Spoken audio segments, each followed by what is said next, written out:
Bullshit Gaming Podcast to Help Gamers session number 23. We're discussing the latest industry news and fun knowledge.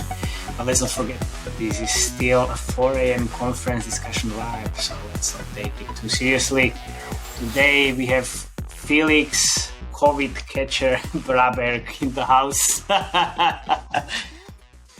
Times the charm, yeah? Yeah, exactly. Jakub, microphone hugger, Remiar, and myself, Matej, festival boy, Lančarič. Mate, like, I'm thinking about starting a business where basically I sneeze in envelopes of people who want to have COVID because I always have COVID. Like, this is like bullshit. And speaking of 4 a.m. discussions, you were awake at 4 a.m. today, weren't you? No, today, but a day before. So, okay. Yeah, we had a very interesting conversation at the festival, obviously. I met a lot of former colleagues, actually. It's kind of nice. How are you? Besides COVID, obviously. I feel like shit. Well, I feel like shit as well. Nice. Remo, come on, cheer us up. How do you feel? Yeah. Pretty good. Like, I would say, not drinking, not doing festivals. Everything's great this week. Not like heat waves declined, so that's good. Like nice 23, 25 degrees. I'm so worried about your immune system, man, because like it never gets exposed. It never gets punched in the gut like mine does. Like it's not hardened. I have all the vaccines, man. Me too. I got COVID as well. Even after 3 shots of what it was, AstraZeneca, no, Pfizer. Yeah, AstraZeneca and Pfizer. So now I have what they call like hybrid immunity, but I guess Felix, you don't have that anymore. Or well, maybe you have now even better immunity for at least like 1 month. I don't know, man. Nobody knows. So many goddamn times right now. So like, I don't even think I have immunity, or I actually think my body is incapable of having immunity for this. This is like 3rd or 4th time. It's so many times I've actually lost count. Like, it's bullshit. Yeah, what can you do? I mean, I'm expecting COVID. I have COVID like 3 times until the end of the year, most probably. You never know. Yeah. Okay, so today we'll skip news, but we will definitely have fun and drop some knowledge. So last session with our super important friend Eric sparked one topic that was in my head, and it's always in my head when it comes to starting to work with the company. So how to do a proper game performance audit. And since we have ad monetization, game design, and UA in here, let's talk about that. So I think, can we actually start with you, Remo, because you always speak and it's never-ending story. So I think if we want to keep pace, now let's start with you, and then we can mix it up a little bit. Okay, sure, we can do that. Yeah, I've done this a few times already when we were all working on the other side of the barricade, pretty much. So this is just like a shorter version of my usual checklist that I would do. But yeah, let me start that. I would cut these into 3 categories. That is the team, the production, and the game itself, which I think all deserve like a special kind of attention themselves. So let's start with the first one, which is the most important, I think, is the team. So usually when you go and look into like a new game, or, you're doing a partnership, or maybe you're doing an acquisition or something kind of a similar, or just helping someone, first thing would be definitely to check the team and their past experience. We talk about this many times here, but genre expertise is really invaluable. Like if you have people that have been making, match 3 games for 10 years and now they're making RPG, I think something doesn't click there. But again, on the other hand, if you have, let's say, a team that's been, switched from Peak into Dream Games and now is making pretty much a similar game, you know that they know what they're doing. So looking for genre expertise in the past experience is really important, and pretty much taking is some kind of a risk factor, because what I do and like how this kind of a list that I do is pretty much you're trying to check out the red flags and know that like, yeah, look here and look under this mattress and look under this, cabinet, and take out pretty much all the skeletons so you know what you are kind of looking at. The other important thing when looking at the team is to get a clear view of who is actually designing and leading the game, because this is kind of a hazy, or let's say not really clear thing in our industry. Sometimes games are driven by just product managers. Sometimes designers are somewhere there at the edge of the production doing their designs and just kind of giving them to programmers. So it's really important to get some kind of a strong feel of who is actually leading the project, who is actually deciding like this feature will go out, this feature won't go out, this feature is, too big for us, this feature will cut down, stuff like that. And then when you actually pinpoint the person, then comes the other part of the team discussion, and you are trying to pretty much discover how up to date are again with the genre innovation. So you talk with them about their vision for the game, the current trends, especially competitors. That's really important. Like, you need to find out if they actually know their competitors. And I know it's not know doesn't mean that they know, the names of their competitors, but actually how their competitors work. How they work means how do they make money? Which features are the critical ones that they use in their feature portfolio? If they are, innovating on those, if they're just cloning something, and pretty much getting that kind of overall feel of how the team is designing the game and what's their USP. That's also one of the kind of a tricky points here, when lots of times I would know that the team is just kind of cloning something and maybe doing some kind of really, really small innovation to it. But the big question is, do they really know what, if this will work? If they have a clear plan that we're going to capture this audience, and this audience is going to be, taken by us because we have this other feature which is going to delight the users because we're better than this one, or we're innovating on the previous game, stuff like that. So I guess that would be the team. And the last one that a little bit skips already to the production category is that awareness of the team regarding their feature roadmap.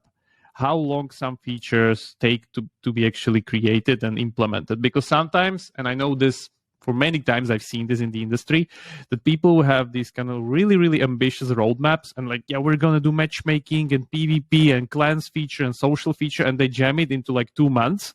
And then you look at it and no way. Well, everything looks good on paper. What do you mean? Paper can take it. That's the problem. So this is again really, really critical point to kind of find out if people know how much time it will take them to do some of those features, and if the team did them before or have any experience with them, they allocated enough capacity. Because usually what happens that roadmaps, as they go further and further, starts to crumble, and we cannot do this, we cannot do that, we're late 2 months, we're going to cut this one, cut that one, and so on and so forth. So it's really important to see if they're in sync with all of this. So okay, if you see this in the roadmap, what do you do?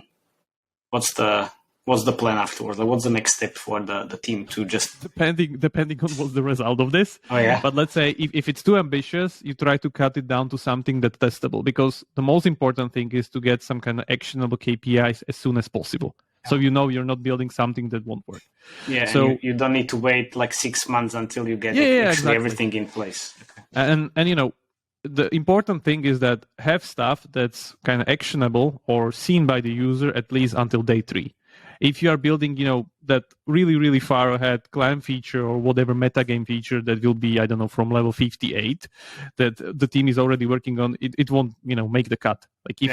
And every game fails if they cannot achieve day 1 retention in the end.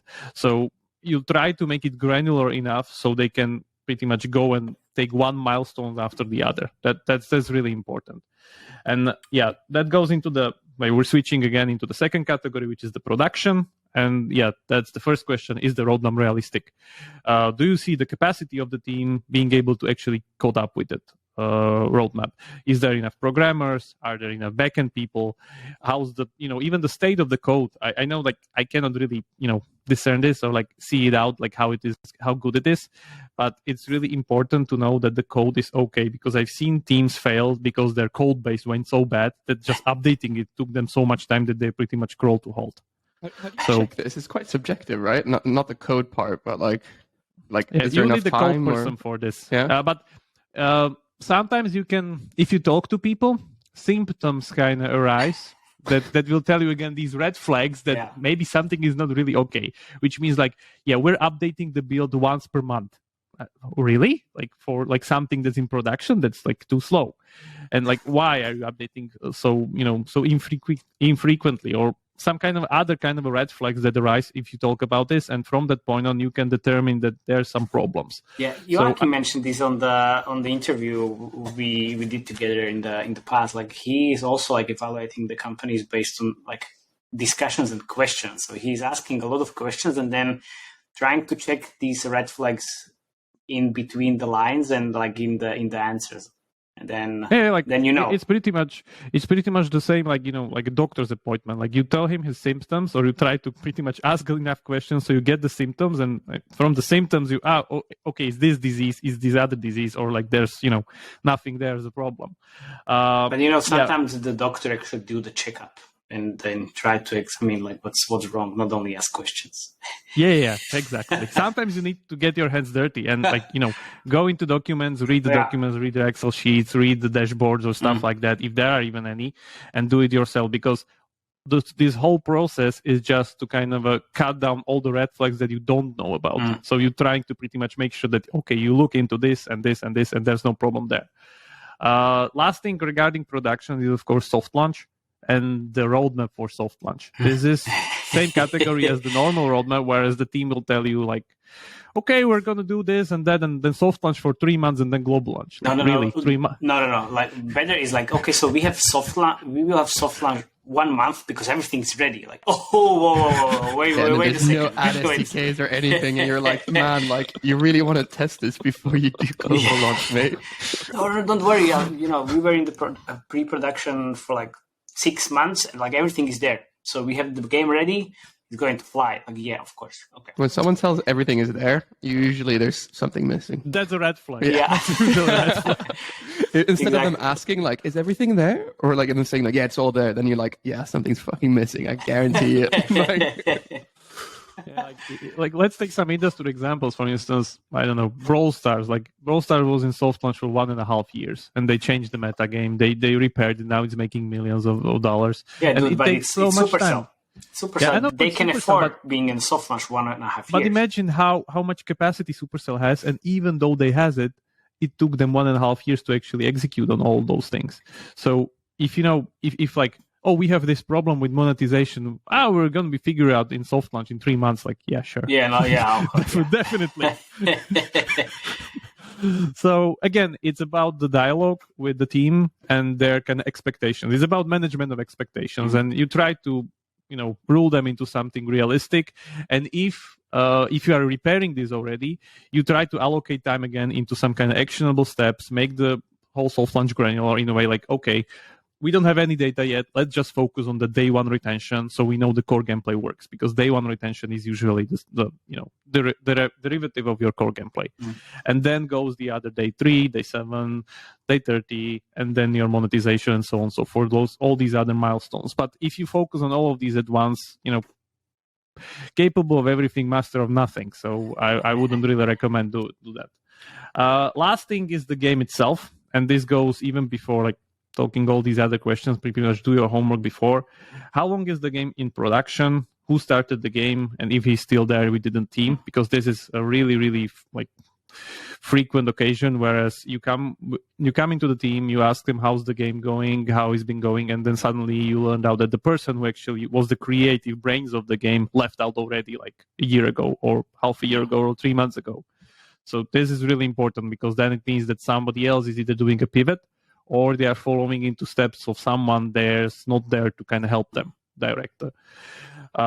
Next thing would be, again, expectations regarding KPIs. Ask the team itself if they have any kind of expectations from their soft launch KPIs, if they're aiming high or aiming low, or if they're aiming even anywhere. Like worst answer you can get, like, how do you think about your monetization? We want to make so much money. So that's really bad. But actually, people knowing that, I don't know, we're in this genre, and this genre is really, really LTV hungry because the CPI is really high. So we need to know, and like adjust the feature set based on that. Stuff like, I don't know, ads. We know this genre will be 70-30, so 70% IPs, 30% ads. We want to implement this and that for that. We have this system in the game economy that's allocated in the budget of the ad revenue and the IP revenue and stuff like that. And again, just by talking about these things, you can clearly see where the team is heading, what's their current status, and what's their plan and their execution. Again, this just goes into more and more detail, such as like knowing the competitors' KPIs. At least, like everybody knows that, I don't know, merge games currently has like over 20% or 15% day 30 retention because they're so addictive. And like if you're aiming for, I don't know, 5% day 30 or currently have 5% day 30, like you won't make it. Stuff like that. Last thing is, again, is there any plan behind the economy and monetization? Is there a person that's kind of managing the sinks and the sources? If it's balanced, at least on paper, because even if you balance it on paper, you still need to check it with dashboards and analytics if it's actually, doing what you want it to do. But in the end, there's a clear plan, which means somebody is purposely creating the economy to create, deficiencies. So at some point you will hit the wall and need to pay, or just, grind out, or kind of a plan somewhere at the edge. Yeah, watch a couple ads. Also, this is really also important because usually if there are economies run on ads, which means that, I don't know, idle economies or these other like double your reward. Beautiful economies run on ads. There we go. Yeah, these need to be built from the startup. From the startup, you need to know, like, okay, people will be watching ads and doubling the rewards, meaning that the double rewards are not bonus. They are the default. So if you're not doubling them, you're crawling. That was a very important point you just made. Like, I can't stress how important that is. Like, that's such a good point. No, yeah, you can just duct tape the ads on top of everything that you've done before. Yeah, sure. Like, and we have an economy, and let's just double the income. That will be great. Of course. Yeah, inflation is only in real life, not in game economies. Yeah. Come on. Yeah, crypto people would have their input here. Games are not real. Come on. Of course, inflation doesn't exist there. Yeah, and the last thing, which is, I guess, the most advanced question from the list, would be live ops. Because this is, again, really, really common problem where the whole team is doing this kind of heroic production, heroic soft launch initiative.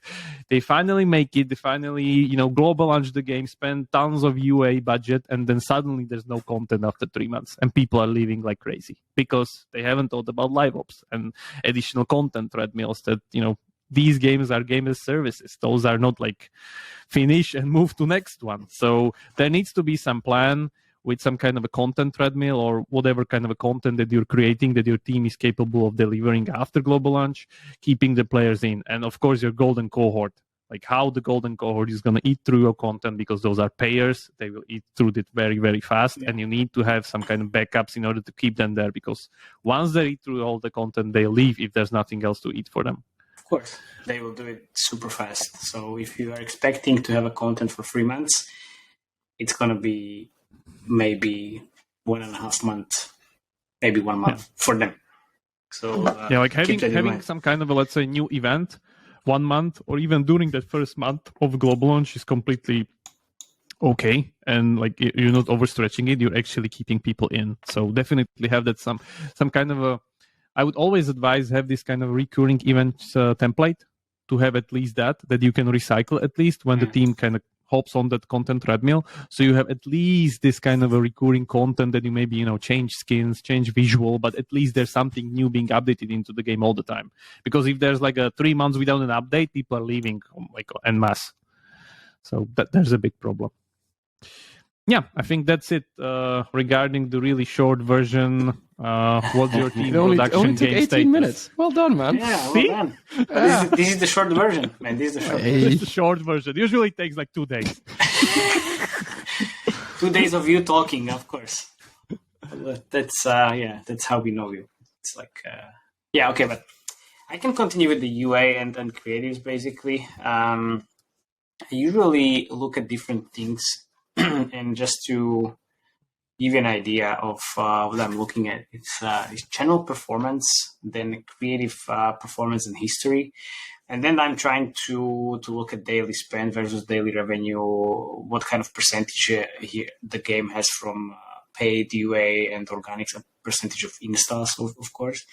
And doing these data health checks because, you can run a lot of UA activities, and from time to time, it's very important to check the data, because 9 out of 10 companies that I work with and starting to work with, they don't have the data in order. And from time to time, you see very big discrepancies between different UA sources, or not the UA sources, but data sources.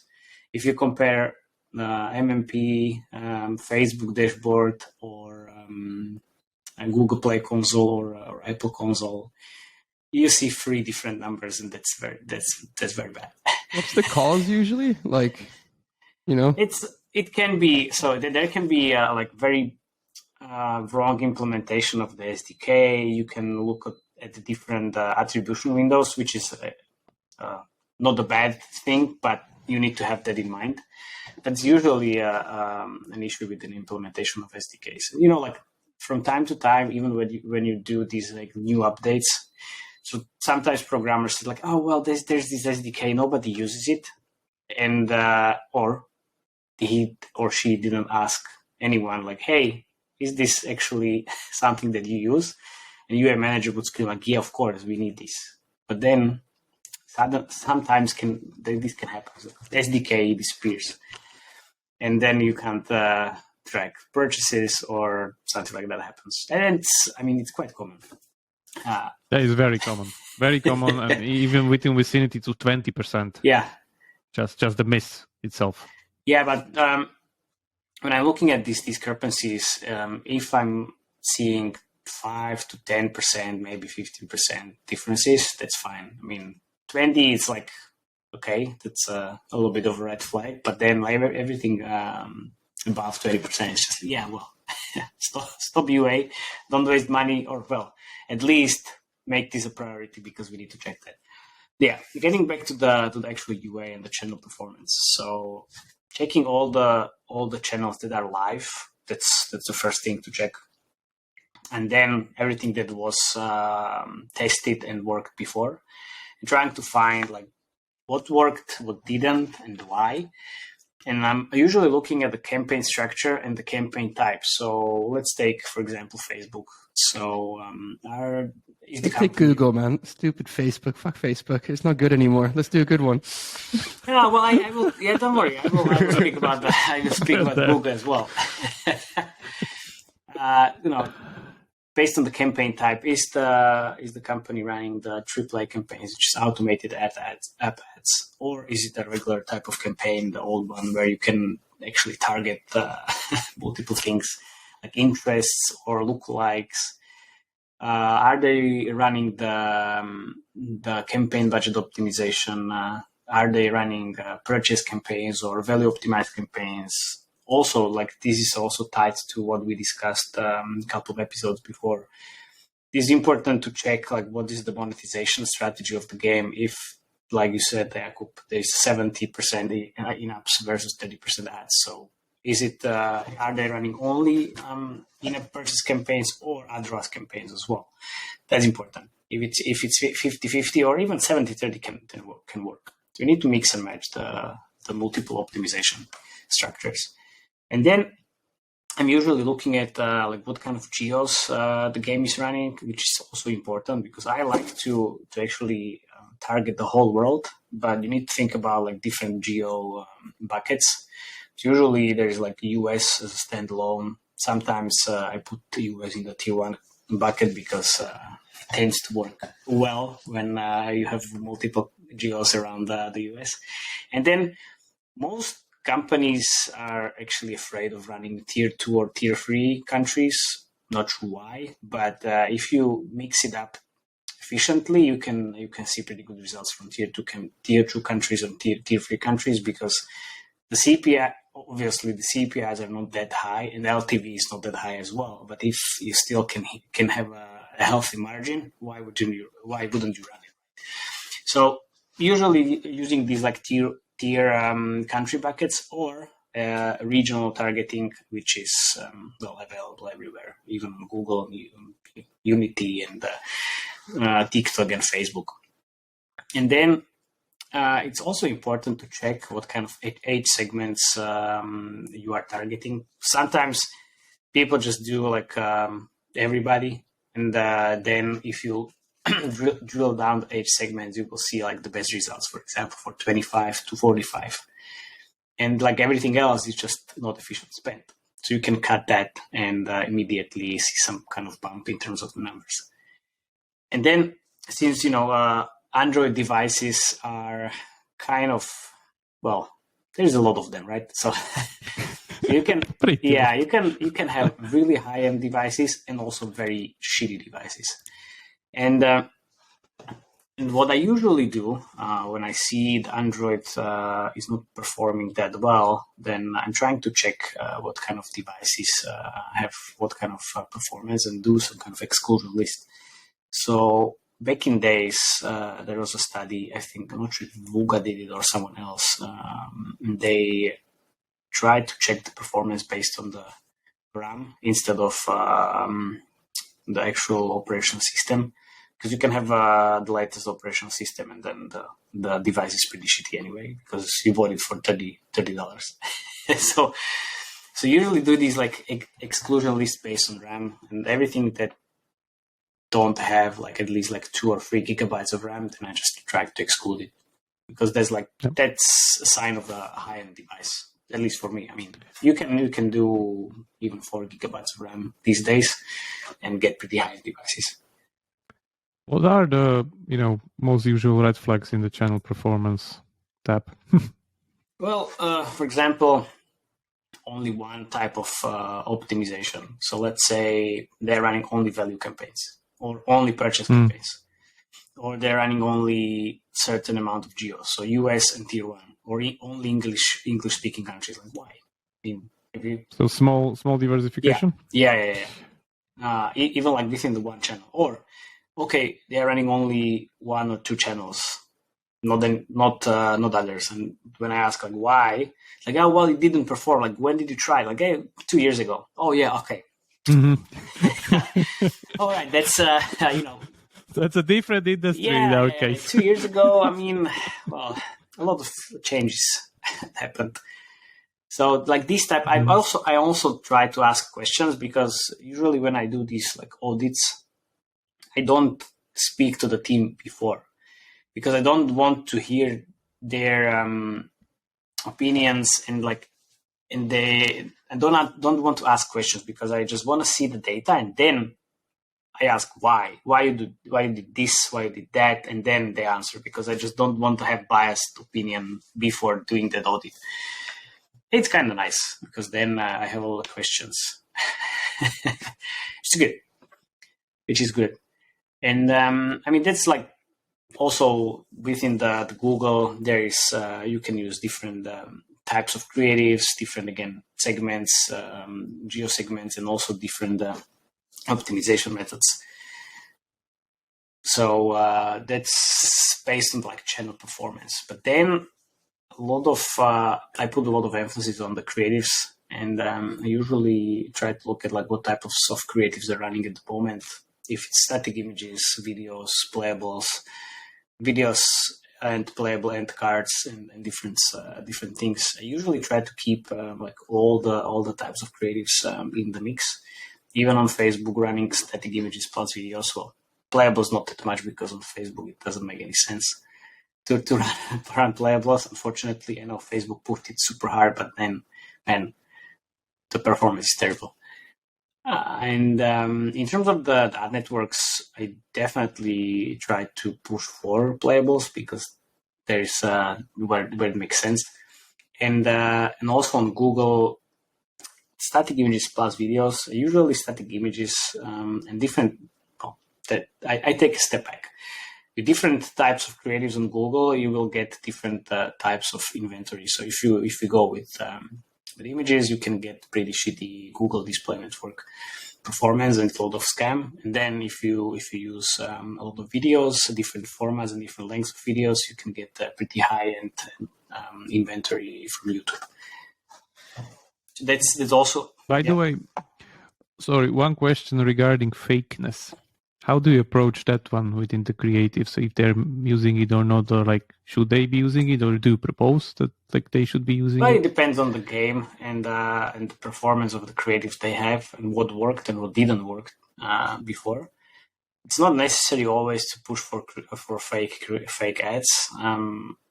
Also, like I tried to see if they used it before and how did they look like, because you can have fake, which is super fake, and it won't work because, well, it doesn't have anything in common with the gameplay.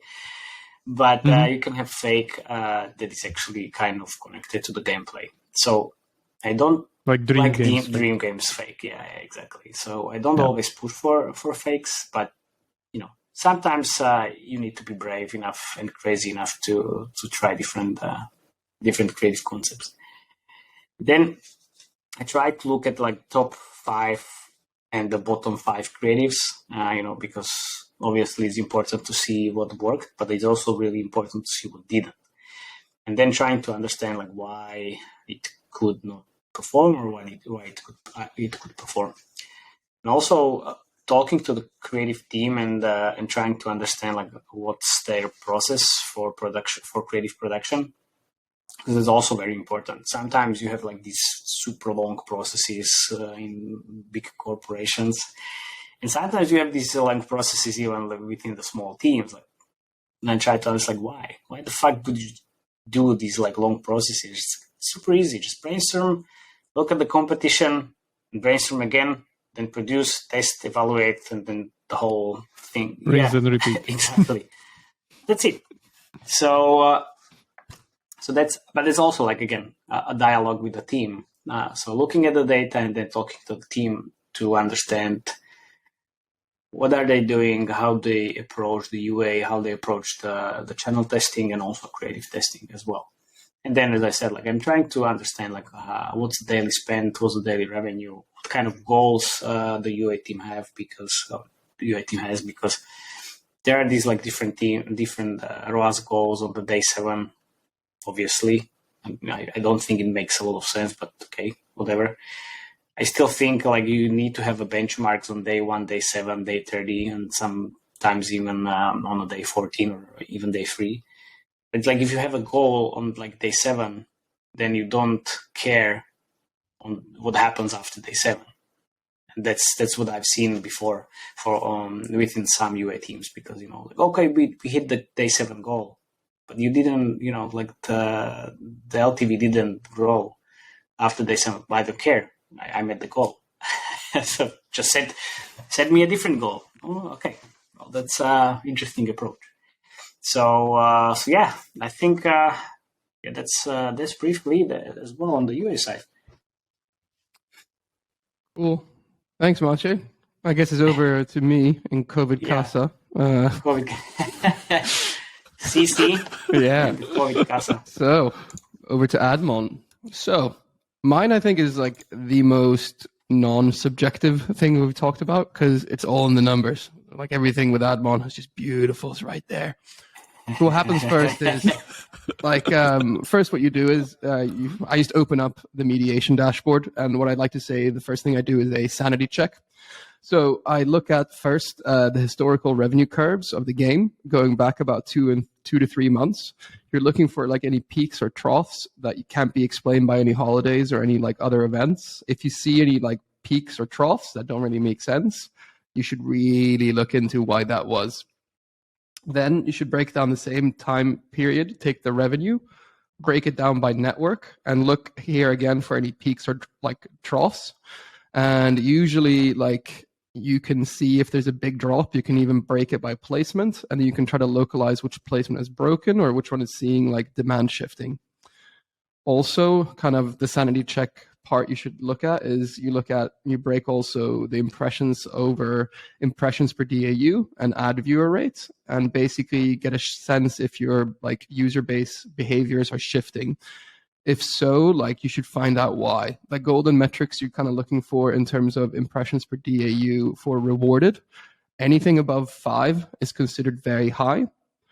Then also kind of you can shift into looking at the ad viewer rate. So the percentage of people who watch ads in your game. So for rewarded, anything below 45%, I would say is quite bad. And basically that is an indicator that your placements are not good enough or that your rewards are not sufficient enough for people to watch it. Anything above 60 for rewarded is considered very, very good. So yeah, you can even like on iron source mediation, you can break it down further and you can look at the completion rate. That is to say, what is the portion of users that finished a rewarded ad that started? So if it's lower than around 92%, that's an indication that the rewards that you're giving out for this placement are not high enough to warrant users to complete watching the ad. So that is an indication. So if you have high like ad viewer rate but low completion rates, that means that your rewards are not high enough and that you should increase the rewards. The next thing you should look at are the SDKs up to date? So SDKs, like, they're pain in the ass to update. I know development teams like hate it, but hate them. Like overall performance always increases when you like improve the SDK and download a newer like version. So there is a trade-off here, right? So usually what I say to development teams is when an SDK comes out, like don't jump headfirst into it like on the first day, like yay. You don't want to do that. So I'd say the ideal time to install a new SDK is 1 to 2 weeks after it being live. Because sometimes when these SDKs go live, happens maybe like 3-4 times a year if you're working with a couple of ad networks, they will crash your game and screw everything up. So what I always say is let other people test the SDK stability for you. And then after a week, if there's no complaints or emails coming out from the ad network, that's when you install it. And let other people kind of be the guinea pigs. You shouldn't be the guinea pig. So moving on to fill. So that's the next thing after doing all the sanity checks that I look at. Hang on, I'm gonna a little COVID in my throat. So moving on to fill. So I can't stress this enough. Like fill today, like there is no excuse for a game to have below 97 to 98% fill on whatever like ad unit they're using for pretty much any geo. Like even if you have, a couple million impressions a day in India, you will get that filled at one price, probably with Mobi because they're really strong in India. Like you can localize this. And if I see that there's any fill that's currently below 97%, that's just unacceptable. Like if you have that, like that means that you need to add more ad networks and basically maybe move the placements down. But there is no excuse. Even putting in a backfill placement that fills at any like cost, that's what you should be doing. In Iron Source, it's really easy to check like what the fill rate is in the apps, but in AppLovin, it's a bit harder to check overall fill. I've been told that you should basically look at the AppLovin fill as a proxy for overall fill. So whatever the AppLovin bidder is filling at, that's a good proxy what overall fill is in the app. Say what you want with that. So then the next thing I look at is Ecpm. So here's a bit harder to say what is good and what is bad. But a rule of thumb here is that an average good, which is like right on the money, like that's like right in the middle of this like split, is that worldwide Ecpm on rewarded video should be around 15 and USA it should be around 30. So anything that's above or below those two numbers, that's either bad or good. So for high organic games, this is always lower because organic traffic tends to be basically not priced as high as inorganic traffic.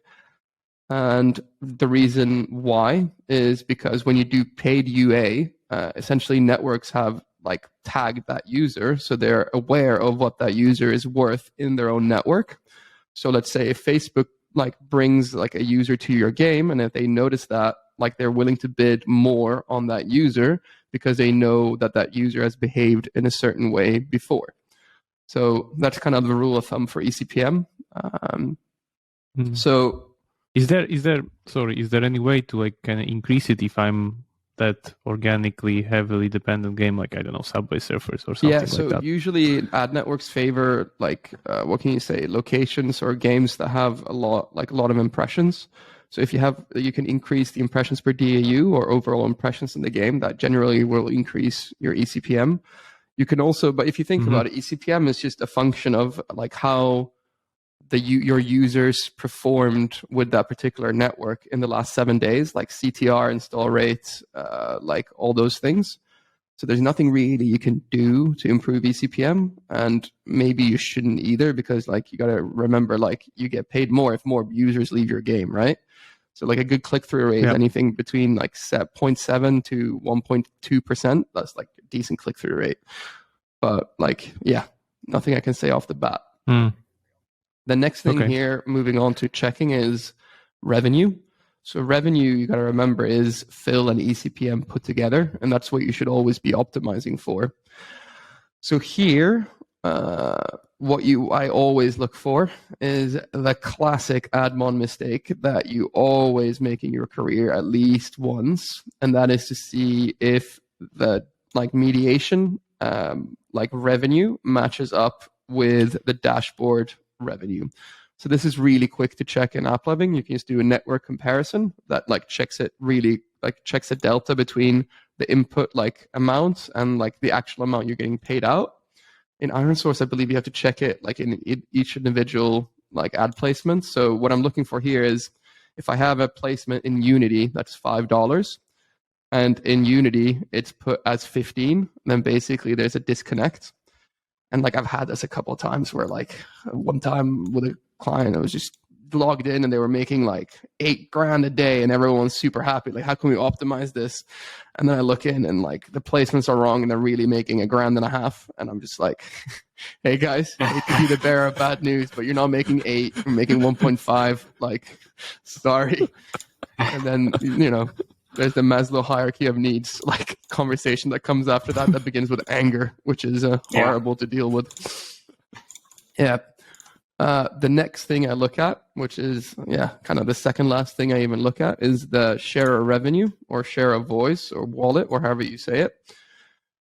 So what I do is in the last 30 days, I break down the ad revenue by networks in the last 30 days. You take the revenue by network and you divide it by the overall network to like overall revenue to look at the percentages. What you're looking for here is, in a perfect world, you want an even split among as many networks as possible. So if a network has more than 50% share of revenue, that's a yellow flag, not a red flag, but a yellow flag. Essentially, that means that that network has price setting power in your app over your inventory, because basically they're taking up majority of the fill. So if you have that situation where maybe like an AppLovin or IronSource or like AdMob is taking up like more than half or almost half, you need to try to get that down. And when you try to get that down, you will improve competition in your app and you will improve overall revenue. Like, it's a deadly trick. So usually the best way to bring that down is like, be more aggressive with optimizing placements, adding new networks, setting price floors, doing that kind of things. Also, one thing that people forget you can do here is, like, if you're already working with all the networks you think you can work with, speak to the network AMs that you have and say like, hey, can we open up some new demand sources? So basically look at like the last 30 days of which like inventory has been predominantly displayed in your app and be like, hey, these genres are working really well on like the ad network that's 50%. Can you force fill a couple of these campaigns just to see how it performs? I think it'll perform well. And usually like those things work. So you got to remember, like, these smaller networks, kind of, the ones like the Vungles or like kind of the ones that are a bit smaller usually in shares of revenue, you can usually like ask them to help you out and like with new demand sources. And that's a good way of getting like their share of revenue up. So you want to prevent the monopoly pretty much. Exactly. And then the last thing I look at if I'm doing a health check or like kind of one of these checks is then take a quick look at the waterfall. Like, does every placement have a different network between them? So the issue is, let's say, like if you have Unity at like 50, 60, 70, 80, 90 with no network like between them, or no network between them filling even, what will happen is after a few weeks, the Unity bidder will figure out that like, I don't need to pay 90, I don't need to pay 80, shit, I don't even need to pay 70 nor 60, I can pay at 50 because there's nothing in between here. So they look at the ad requests, or the bidder looks automatically at the ad requests. If it's roughly the same, at the same amount, like subtracted by the fill, then basically they're going to pay you less because there's no competition in between. So you broke the exactly, sandwich like rule. you need a sandwich. Yeah, you need a sandwich. Yeah, and then basically the last thing you look at, the top placements, like how much are they filling? So you're looking for a high number here. That's another yellow flag. So like if your top ad placement is like, let's say fiber, that's filling at $90 at 8%, then you're like, oh, I need to add more like higher placements because they're willing to pay a lot more. And that's basically what you look for. Sounds pretty comprehensive. Very comprehensive. And since I've been bedridden for this weekend, this is probably the most fun I've had in 4 days. Nice. Well, nice. Any last comments, tips, or tricks that we can share with the guys and the audience? Yeah, I would say regarding mine, it's like mine is, I guess, the most stable one because I guess your guys is much more depending on the context and seasonality and like where are we with the markets. Mine is more kind of prone to design trends, let's say, or business model changes, but they don't change that fast. But yeah, I would say regarding those two, they need to be put into the context, as Matej said. Like, yeah, we tried 2 years ago. Like situation's completely different now. So take it with a grain of salt if you're listening today in or 2 years. 1 year ago. Yeah. Well, I would I have say- one question for you, Matej. Just off the cuff right now. Like in order from 1 to 5, what are the strongest UA like networks or / sources you can use right now that what you're seeing? Just like if rank them, like 1 is Google, 2 is Facebook, like up to 5. Well, 1 would be Google, then TikTok, Unity, I would say Facebook, and maybe Apple. I mean, from the best to, well, not the worst, but least efficient. I don't see For why, like no one else I've ever heard in a podcast is that clear. Like no one says that. Like there we go. You heard it here That's first. something that, that's something that works, at least for me. But again, this is something that works for me. I would think it would work for you as well, but you never know. That's why I always try to recommend like something like a testing process or testing methodology. Get like 10 to 15% out of your budget on a monthly basis and use that for testing. You never know like what's changed within the platform. If we had this like podcast recording like last year, I wouldn't definitely say like TikTok is on second place. I would say Facebook, Google, Unity, and that's it. But TikTok definitely improved quite a lot in the last months. Unity as well. I mean, it was really good performing channel last year. There's also changes like on the platforms themselves. So definitely different the UA mix on Google than it's on iOS at the moment. So yeah, think about that. Cool. Nice. Sweet. Yeah, I think there you have it, guys. Well, don't forget to hit the subscribe button because that's super important also for us, but also for you, because then you will get the fresh recording as soon as it's uploaded. Also, Alright. we're super vain and we need those clicks. Yeah, exactly. All right, perfect. Thank you very much, guys. See you next time. Bye bye. See ya.